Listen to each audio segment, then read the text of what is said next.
Smagu, kai žurnalistas gali apsimesti vėplą ir pralinksminti atstovą spaudai. O paklausime labai paprasto dalyko. Kiek uždirba jūsų įmonės vadovas? Ir ragelyje juokas, juokas, čiurlena kriokliais, fontanais, šaltinėliais.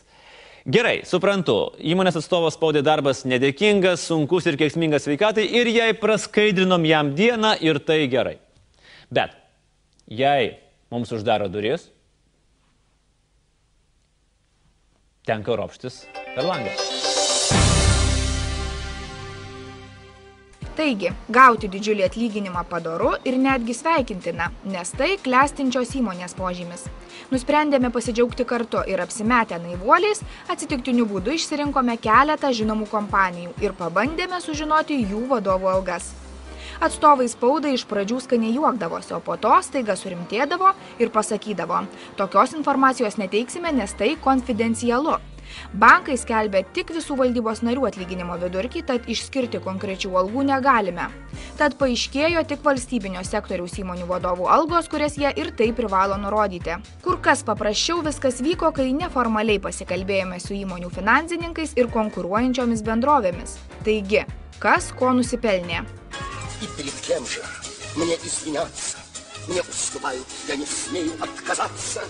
И разве мой талант и мой душевный жар не заслужили скромный гонорар? Rinkos lyderių vadovų atlyginimai sukasi apie 50 000 ribą, tačiau po sėkmingų metų dalijantis premijas gali ir padvigubėti. Bankų sektoriuje yra išskirtinių žmonių, kuriems net nereikia būti aukščiausiais vadovais, kad jų atlyginimas perkoptų šešiaženklę sumą. Ar tai iš tiesų toks konfidencialus dalykas, ar vis dėlto įmonės nutylėdamos kažko bijo? Tai visų pirma, alga yra konfidenciali informacija, jinai neturėtų būti viešinama. Gal iš dalies dėl to, arba bent jau tuo yra naudojamasi.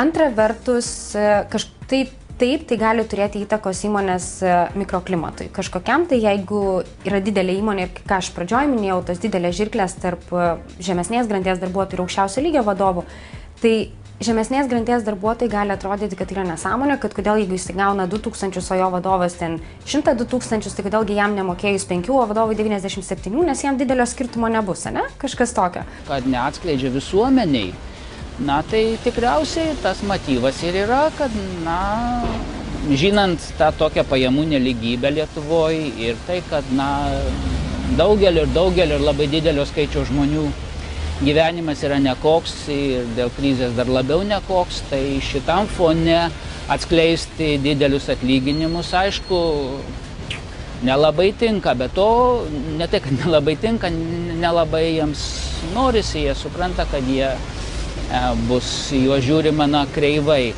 Gal iš tiesų tie, kurie gauna minimumą, ariai išsijuosia, o dešimtys ar šimtai tūkstančių į kišenę byra laisvo oro direktoriams. Iš tiesų, kai kuriais atvejais neskelbiama aukščiausių vadų, arba, taip sakykime, kai kuriais atvejais tam tikrų žvaigždžių organizacijos atlyginimai, nes jie nepapuola į tą vientisą sistemą, nes jie turi individualius susitarimus su akcininkais.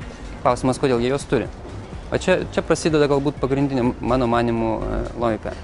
Mes kviečiam į organizaciją, ar tai aukščiausią vadovą, arba tam tikrą žvaigždę, keldami jam vienokią ar kitokią misiją, keldami jam tikrai aukštus lūkesčius. Atskleisdami tiesiog žmonėm atlyginimą, ką mes padarom, mes pasakom, kad jis uždirba daug. Ne? Sužadinam lūkesčius, sužadinam susierzinimą, bet negalim atskleisti tam tikrą prasme, kodėl mes jam mokam, nes tai yra jau verslo informacija, tai yra konfidenciali informacija. Ne? Ir gaunasi paradoksas, mes pasakom sumą, kyla nepasitenkinimas, bet mes neturime progos iš tiesų žmonėms atskleisti visos logikos.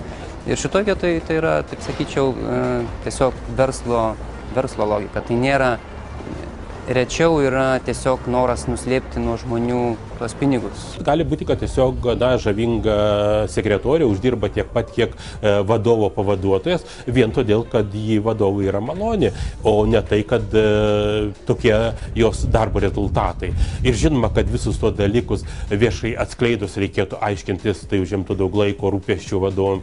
Tai paprastesnis kelias yra pasakyti, kad tai yra konfidencialu. Tačiau verslo konsultantai tikina, kad verslas turi savo geležinę logiką, kurios laužyti negalima. Vadinasi, žemesnio rango darbuotojai niekada ir nesužinos, kokios sumos į kišenę byra vadinamosioms darbo rinkos žvaigždėms.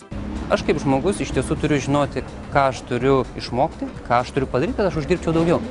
Ir aišku, kad man tada svarbu žinoti, kiek, tarkime, būdamas vyr specialistų, aš galiu uždirbti ir kaip man ten pakliūti. Tai yra informacija, kuri motyvuoja. Man svarbu žinoti, kiek galbūt uždirba, kaip sakykime, padalinio vadovas, kad jeigu aš turiu iš tikrųjų realius šansus jo tapti. Tai gali būti ta informacija, kuri reikalinga. Visa kita, aš sakyčiau, tai yra žmonių smalsumas, kuris vadybos prasme nėra visada pagrįstas. Personalo atrankos kompanijos skelbia, kad mažus atlyginimus lemia tai, jog lietuviai tiesiog nemoka savęs brangiai parduoti. Ne visi mokam save parduoti.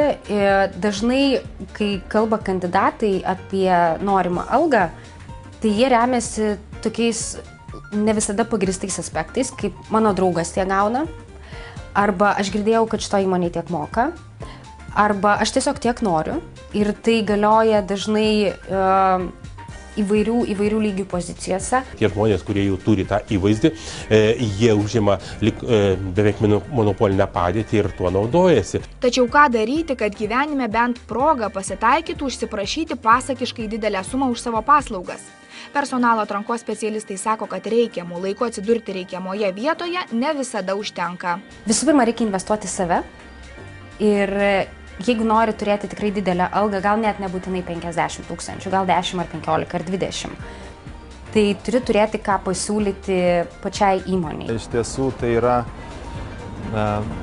aš manau, tie žmonės turi tikrai teisingą savo kažkokios funkcinės srities išsilavinimą. Tai yra tinkamą išsilavinimą, kur jie gali padaryti pradinę, sakykime, funkcinę vadovo karjerą.